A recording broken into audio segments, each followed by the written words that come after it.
ताजमहल में अभी तक लाइट्स क्यों नहीं लगाई गई हैं? साथ ही अगर आप दीमक के पास तेज म्यूजिक को प्ले करते हैं तो क्या होगा? साथ ही साथ दोस्तों, क्या आपने कभी सोचा है कि अगर मिड एयर में किसी भी प्लेन की छत ही उड़ जाए तो क्या हो सकता है? ऐसी दिमाग को चकरा देने वाले रैंडम एंड इंटरेस्टिंग फैक्ट्स को जानने के लिए ट्रिमेंडस फैक्ट सीरीज का एपिसोड लास्ट तक जरूर देखिएगा। Fact number 15। क्या आपको पता है कि जब भी किसी भी मैग्नेट को कॉपर की प्लेट के ऊपर गिराया जाता है तो वो मैग्नेट एकदम से ही कॉपर की प्लेट के ऊपर नहीं गिरती, बल्कि वो कुछ इस तरीके से कुछ माइक्रोसेकंड्स हवा में रुककर उसके बाद प्लेट्स के ऊपर गिरती है। लेकिन दोस्तों, बात अगर ग्रेविटी के लॉ की जाए तो वो लॉ ये कहता है कि अगर किसी भी चीज को फ्रीली हवा में ऊपर से नीचे की तरफ गिराया जाएगा तो वो कभी भी कुछ इस तरीके से हवा में रुक ही नहीं सकती। तो आखिर यहां पर ऐसा क्या हो रहा है? नहीं पता? तो माय इंडिया फैमिली एक बार फिर से तैयार हो जाइए कुछ लाजवाब सीखने के लिए। असल में दोस्तों, कॉपर की एक यूनिक टेंडेंसी होती है जिसके चलते हुए अगर कोई भी मैग्नेट उसके पास से गुजरती है या फिर उसके ऊपर कुछ इस तरीके से हिट करती है तो कॉपर प्लेट में मौजूद इलेक्ट्रॉन्स उस मैग्नेट की वजह से तेज स्पीड के साथ एक ही डायरेक्शन में रोटेट करना शुरू कर देते हैं और उस रोटेशन की वजह से वो इलेक्ट्रॉन्स एक फोर्स को जनरेट करते हैं जिसको कि साइंटिफिक लैंग्वेज में इलेक्ट्रोमोटिव फोर्स के नाम से जाना जाता है। बेसिकली दोस्तों, ये एक ऐसा फोर्स होता है जो किसी भी कॉपर के पास मैग्नेट को आते ही उसको रिपेल करना शुरू कर देता है। अब क्योंकि ये फोर्स ग्रेविटेशनल फोर्स की तुलना में काफी ज्यादा वीक होता है तो उस कंडीशन में जैसे ही कोई भी मैग्नेट कॉपर की प्लेट के पास पहुंचती है तो ये उस मैग्नेट को कुछ माइक्रो सेकंड्स तक ही कुछ इस तरीके से रिपेल कर पाता है। और यही चीज आप एक पेंडुलम की फॉर्म में भी देख सकते हैं, जहां पर दोस्तों जैसे एक पेंडुलम को काफी तेज स्पीड के साथ कॉपर प्लेट की तरफ लाया जाता है तो वो प्लेट पर हिट करने से पहले ही कुछ इस तरीके से रुक जाता है। और आप ये जानकर हैरान हो जाएंगे कि इसी ट्रिक का यूज करते हुए हर साल रोड साइड म्यूजिशियंस हजारों लोगों को बेवकूफ भी बनाते हैं। सो फाइनली अब आप इसके पीछे की असली साइंस भी जानते हैं। Fact number 14। क्या आपको पता है कि इतिहास में एक ऐसी साइकिल को भी बनाकर तैयार किया गया था जिसको पैडलिंग करके नहीं बल्कि सिर्फ उछल उछल कर ही चलाया जाता था? नहीं समझे? तो चलिए आज मैं आपको साइकिल की एक बेहद ही रेयर वीडियो फुटेज भी दिखा ही देता हूं। दोस्तों, अभी आपकी स्क्रीन पर आपको जो साइकिल दिख रही है उसको साल 1940 में नीदरलैंड्स में बनाकर तैयार किया गया था, जहां पर आप साफ तौर से ये देख सकते हैं कि इस साइकिल को चलाने के लिए राइडर को कुछ इस तरीके से इस साइकिल के ऊपर जंप करके इसको आगे बढ़ाना पड़ता था। ऐसा सिर्फ इसलिए होता था दोस्तों क्योंकि इसके रियर साइड फ्रेम को टायर के ठीक बीचों बीच से कनेक्ट ना करते हुए उसको कुछ ऊपर की तरफ इस तरीके से जोड़ा जाता था, जिसके चलते हुए जब भी वो टायर घूमता था तो वो कुछ इस तरीके से बाउंस करता था। और जब इसी बाउंसिंग के अकॉर्डिंग राइडर भी जंप किया करता था तो साइकिल को एक मोमेंटम मिल जाया करता था और परिणाम स्वरूप वो साइकिल कुछ इस तरीके से आगे की तरफ बढ़ने लगती थी। बट अनफॉर्चुनेटली आगे चलकर ये टेक्नोलॉजी फेल हो गई क्योंकि दोस्तों इस तरीके की साइकिल को चलाने में राइडर को काफी ज्यादा परेशानी हुआ करती थी। तो ये साइकिल और ये वीडियो क्लिप अपने आप में रेयर जरूर है। Fact number 13। अगर हमारी चीज गुम हो जाती है तो हम क्या करते हैं? ऑफ कोर्स हम हमारी फ्लैश लाइट को उठाते हैं और उसको जलाकर चीज को ढूंढना शुरू कर देते हैं, राइट? लेकिन क्या आपको पता है कि इस दुनिया में एक ऐसी फिश भी मौजूद है जो इसी काम को बेहद ही नेचुरल वे में करती है? मिली है फ्लैश लाइट फिश से। असल में दोस्तों ये फिश दुनिया की कुछ चुनिंदा फिशेज में से भी एक ऐसी फिश है जो गहरे पानी में अंधेरे होने की सिचुएशन में अपनी नेचुरल फ्लैश लाइट को जलाकर अपने शिकार को ढूंढती है। लेकिन आखिर ये फिश ऐसा कैसे कर लेती है? असल में दोस्तों इस कारनामे के असली खिलाड़ी सिम्बायोटिक बैक्टीरियाज होते हैं जो कि इस फिश की ठीक आंखों के नीचे मौजूद सबोक्यूलर बायोलुमिनिसेंट ऑर्गन पर पनपते हैं। अब दोस्तों अमेजिंग बात यह है कि जैसे इस फिश को अपनी उस नेचुरल फ्लैश लाइट को ऑन करना होता है तो ये अपनी उसी ऑर्गन को थोड़ा सा बाहर की तरफ पुश करती है, जिसकी वजह से इस ऑर्गन पर मौजूद उन बैक्टीरियाज में हलचल होने लगती है और वो कुछ इस तरीके से ग्लो करना शुरू कर देते हैं। तो आप ये कह सकते हैं कि ये फ्लैश लाइट कुछ और नहीं बल्कि फिश और उस बैक्टीरियाज का एक परफेक्ट कॉम्बिनेशन का नतीजा है। सच में अमेजिंग। Fact number 12। क्या आपको पता है कि 28 अप्रैल साल 1988 में एलोहा एयरलाइंस की फ्लाइट 243 जैसे ही जमीन से 24,000 फीट की ऊंचाई पर पहुंची, एयर प्रेशर ज्यादा बढ़ने की वजह से उस प्लेन की रूफ में एक क्रैक हो गया, जिसके चलते हुए प्लेन की छत मिड एयर में कुछ इस तरीके से अपने आप ही उड़ गई। और ये इतिहास की अभी तक की सबसे ज्यादा अजीबोगरीब घटनाओं में से भी एक घटना मानी जाती है जहां पर मिड एयर किसी भी प्लेन की छत कुछ इस तरीके से उड़ गई थी। बट फॉर्चुनेटली पायलट की सूझबूझ और समझदारी के कारण इस प्लेन को सेफली लैंड करा दिया गया। तो ये तो बात हो गई इस घटना की, बट ऑनेस्टली जब तक फैक्ट में कोई भी रेयर वीडियो क्लिप नहीं होती है मेरा दिल नहीं मानता है। तो चलिए आज मैं आपको प्लेन के लैंड होने के बाद की एक बेहद ही रेयर और एक्सक्लूसिव वीडियो क्लिप भी दिखा ही देता हूं। दोस्तों अभी आपकी स्क्रीन पर आपको जो वीडियो क्लिप दिख रही है वो उसी एलोहा एयरलाइंस की फ्लाइट 243 की है, जहां पर आप साफ तौर से ये देख सकते हैं कि लैंडिंग के बाद इस प्लेन में ट्रेवल करने वाले पैसेंजर्स और प्लेन की बॉडी का क्या हाल था। एंड बिलीव मी, हम और आप सिर्फ अंदाजा ही लगा सकते हैं कि उस समय इस प्लेन में ट्रेवल करने वाले पैसेंजर्स के साथ क्या बीती होगी। Fact number 11। क्या आपको बताया कि अगर किसी भी दीमक के पास रॉक म्यूजिक प्ले हो रहा हो तो दीमक की वुड खाने की स्पीड ऑलमोस्ट 2 से 3 गुना बढ़ जाती है।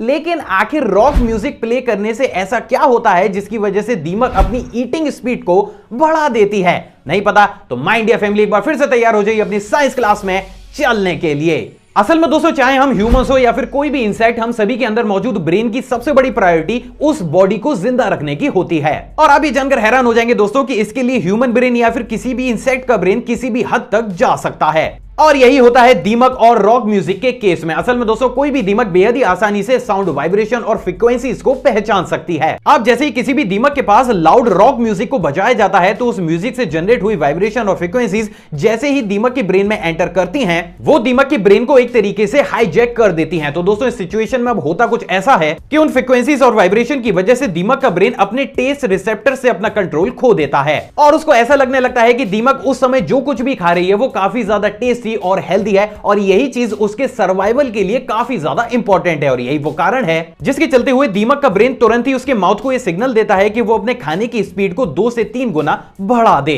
ताकि वो कम से कम समय में ज्यादा से ज्यादा फूड को अपने अंदर स्टोर कर सके। तो आप ये कह सकते हैं कि दीमक और रॉक म्यूजिक का कनेक्शन अपने आप में कॉम्प्लिकेटेड जरूर है। Fact number 10। दोस्तों, इस सीरीज में मैंने आपको बेहद ही अजीबोगरीब स्पोर्ट्स तो दिखाई हैं और उसी की टच पर दोस्तों आज मैं आपको एक ऐसा स्पोर्ट दिखाने वाला हूं जिसमें बॉल को गोल करने के लिए ना ही हाथों का यूज किया जाता है और ना ही पैरों का। असल में दोस्तों, इस गेम में यूज किया जाता है साइकिल के व्हील्स का। असल में दोस्तों, इस स्पोर्ट्स का नाम साइकिल बॉल है जिसको कि रेड बॉल के नाम से भी जाना जाता है। असल में दोस्तों, इस स्पोर्ट को 1893 में जापान में इन्वेंट किया गया था एंड बेसिकली ये पूरा ही गेम फुटबॉल से काफी ज्यादा मिलता जुलता है। लेकिन बस इस गेम में ट्विस्ट इतना सा है कि यहां पर आपको बॉल को हिट करने के लिए एक ब्रेक लेस साइकिल को यूज करते हुए उसके व्हील्स से बॉल को गोल करना होता है। और आप ये जानकर हैरान हो जाएंगे दोस्तों कि ये स्पोर्ट लोगों के बीच इतना ज्यादा फेमस हुआ कि आज प्रेजेंट डेट में स्विट्जरलैंड में इस स्पोर्ट्स के वर्ल्ड चैंपियनशिप टूर्नामेंट्स भी किए जाते हैं। तो इस फैक्ट को देखने के बाद कौन कौन इस यूनिक गेम को अपने घर में ट्राई करना चाहता है कमेंट करके जरूर बताइएगा। Fact number 9। दोस्तों, पिछले दिनों इंस्टाग्राम पर एक व्यूअर के द्वारा मेरे को एक वीडियो क्लिप सेंड की गई जहां पर जैसे ये इंसान अपने हाथ में मौजूद व्हाइट क्रिस्टल्स के ऊपर पानी को डालता है तो वो क्रिस्टल्स कुछ इस तरीके से बेहद ही अमेजिंग वे में अपने साइज को बढ़ाकर स्नो में कन्वर्ट हो जाते हैं। लेकिन आखिर ऐसा क्यों होता है और क्या वास्तव में ये बनने वाला मटेरियल स्नो है या फिर कुछ और? चलिए आज इसके पीछे की साइंस से भी पर्दा हटा ही देते हैं। असल में दोस्तों, ये व्हाइट क्रिस्टल्स कुछ और नहीं बल्कि सोडियम पॉलीएक्रिलेट है। असल में दोस्तों, ये एक सिंथेटिक पॉलीमर होता है जिसकी एक बेहद ही यूनिक टेंडेंसी होती है जिसके चलते हुए जैसे ये मॉइस्चर के कांटेक्ट में आता है ये उसे तुरंत ही एब्जॉर्ब करने लगता है। ना सिर्फ ये उसे एब्जॉर्ब करता है बल्कि उस मॉइस्चर की वजह से अपने साइज को अपने एक्चुअल वॉल्यूम से 100 गुना ज्यादा तक बढ़ा भी देता है। और यही वो कारण है जिसके चलते हुए इनकी इन्हीं वाटर एब्जॉर्बिंग क्वालिटी की वजह से इन तरीके के पॉलीमर्स का इस्तेमाल बेबी डायपर्स में भी किया जाता है। लेकिन अभी भी सबसे बड़ा प्रश्न तो यही है कि आखिर इन तरीके के पॉलीमर्स का इस्तेमाल क्यों किया जाता है? असल में दोस्तों, बहुत ही कम लोगों को यह मालूम होगा लेकिन इन तरीके के पॉलीमर्स का इस्तेमाल बहुत बड़े स्केल में बॉलीवुड और हॉलीवुड मूवीज और इंडोर एडवेंचर पार्क्स में फेक स्नो जनरेट करने के लिए किया जाता है। तो नेक्स्ट टाइम अगर आप किसी भी इंडोर पार्क में जाएं या फिर कोई भी ऐसी मूवी देखें जहां पर बहुत बड़ी मात्रा में आपको स्नो देखने को मिले तो एक बार क्रॉस चेक जरूर कर लीजिएगा कि क्या वो स्नो रियल है या फिर इसी पॉलीमर के द्वारा बनाई गई फेक स्नो। सो फाइनली अब आप इसके पीछे की असली साइंस भी जानते हैं।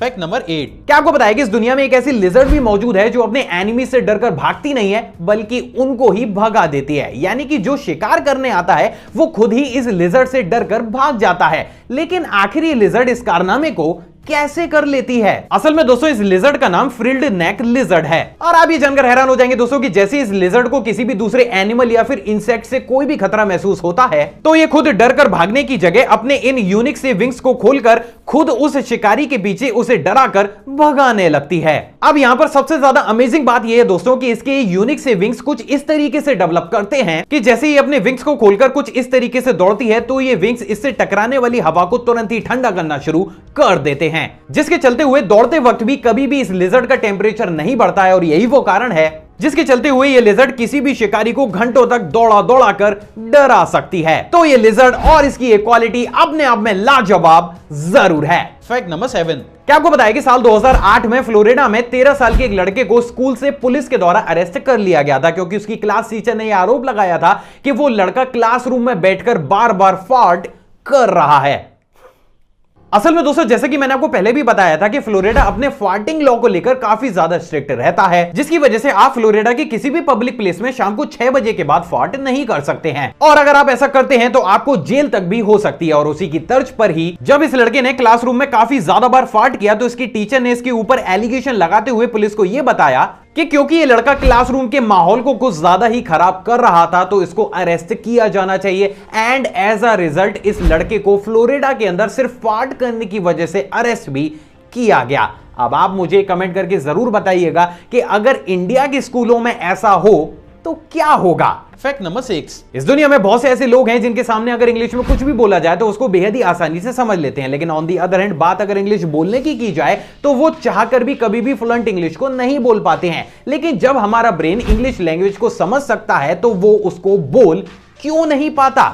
नहीं पता? तो चलिए आज मैं आपको आपकी ब्रेन के बारे में कुछ इंटरेस्टिंग बताता हूं। असल में दोस्तों साल 2001 में यूएसए में की गई एक रिसर्च के अनुसार हम जब भी किसी भी नई लैंग्वेज को सीखते हैं तो उस कंडीशन में जितना रोल हमारे ब्रेन का होता है उतना ही रोल हमारी टंग यानी कि जीभ का भी होता है, क्योंकि किसी भी लैंग्वेज को बोलने के लिए आपके ब्रेन और आपकी टंग के बीच में कोऑर्डिनेशन काफी ज्यादा स्ट्रांग होना चाहिए। तो दोस्तों इस कंडीशन में होता कुछ ऐसा है कि जब भी हमारे सामने खड़ा हुआ इंसान इंग्लिश में कुछ बोलना शुरू करता है तो वो चीज हमारा ब्रेन बेहद ही आसानी से कैप्चर कर लेता है। But on the other hand जब हम उसके क्वेश्चन का आंसर देना चाहते हैं तो उस कंडीशन में जैसे ही हमारा ब्रेन उस आंसर के सिग्नल्स को हमारे टंग तक भेजता है तो हमारी टंग उस सिग्नल्स के अकॉर्डिंग फास्ट वे में मूव नहीं कर पाती है। और इसके पीछे का मेन कारण डेली लाइफ में इंग्लिश कम बोलना होता है। फॉर एन एग्जांपल आपको हिंदी बहुत अच्छे तरीके से आती है, लेकिन अगर मैं आपके सामने संस्कृत का कोई भी एक लंबा सेंटेंस रखता हूं तो आप उसको उतनी एक्यूरेसी और फास्ट वे में नहीं बोल पाएंगे, क्योंकि दोस्तों आपकी टंग संस्कृत के वर्ड्स को बोलने के लिए जो मूवमेंट चाहिए उसकी हैबिचुअल है ही नहीं। और यही वो कारण है जिसके चलते हुए बोला जाता है कि अगर आप किसी भी नई लैंग्वेज को सीखें तो सीखने के साथ साथ डेली लाइफ में उसके वर्ड्स को भी बोलें। सो आई होप जितने लोगों को इस तरीके की प्रॉब्लम्स होती हैं आज उनको इसके पीछे की रियल साइंस भी पता चल गई होगी। Fact number 5। जैसे कि हम सभी जानते हैं कि स्ट्रॉबेरी प्लांट पर ग्रो करती है और हम में से बहुत से ऐसे लोग भी होंगे जो स्ट्रॉबेरी के प्लांट्स को अपने घर या फिर गार्डन में लगाते हैं। लेकिन क्या आपको पता है कि किसी भी स्ट्रॉबेरी को इनिशियल स्टेज से अच्छी तरीके से पकने में 25 दिनों का समय लगता है। तो ये तो बात हो गई स्ट्रॉबेरी की राइपनिंग प्रोसेस की। अब बात करते हैं कि क्या आपने कभी किसी स्ट्रॉबेरी को एक साथ एक ही वीडियो क्लिप में 0 से 100% तक पकते हुए देखा है? नहीं तो समझ तो आप गए होंगे। चलिए देखते हैं उस बेहद ही अमेजिंग टाइम लैप्स को। दोस्तों अभी आपकी स्क्रीन पर आपको जो वीडियो क्लिप दिख रही है उसमें एक स्ट्रॉबेरी के पकने के प्रोसेस को एक साथ एक ही वीडियो क्लिप में दिखाने की कोशिश की गई है, जहां पर आप साफ तौर से देख सकते हैं कि एक स्ट्रॉबेरी कितने खूबसूरत और यूनिक वे में एक प्लांट पर ग्रो करती है। एंड आई थिंक हमने इस चीज को महसूस तो जरूर किया होता है, लेकिन हम में से कुछ चुनिंदा ही ऐसे लोग होते हैं जिन्होंने इस चीज को इतने डिटेल्ड वे में देखा होता है। Fact number 4। आपने अक्सर मूवीज में डायलॉग तो जरूर सुना होगा कि क्या तुम्हारे अंदर दिल नहीं है, लेकिन क्या आपको पता है कि इस दुनिया में हकीकत में एक ऐसा इंसान भी मौजूद है जिसके अंदर दिल है ही नहीं। मिली है क्रेग लेवाइस से, जो कि दुनिया के सबसे पहले ऐसे इंसान है जो कि बिना हार्ट और पल्स के जी रहे हैं। असल में दोस्तों क्रेग साल 2011 से ही काफी सीरियस हार्ट प्रॉब्लम्स से जूझ रहे थे, जिसके चलते हुए साल 2015 में इनकी बॉडी से हार्ट को निकालकर एक मैन मेड पंप को इनकी बॉडी के अंदर इंस्टॉल किया गया था। और आप भी जानकर हैरान हो जाएंगे दोस्तों कि ये इस पंप की मदद से वो सभी काम बेहद ही आसानी से कर पाते हैं जो कि एक नेचुरल हार्ट की सिचुएशन में ये कर रहे थे। तो आप ये कह सकते हैं कि बड़े बड़े डॉक्टर्स का जो सिर्फ ख्वाब था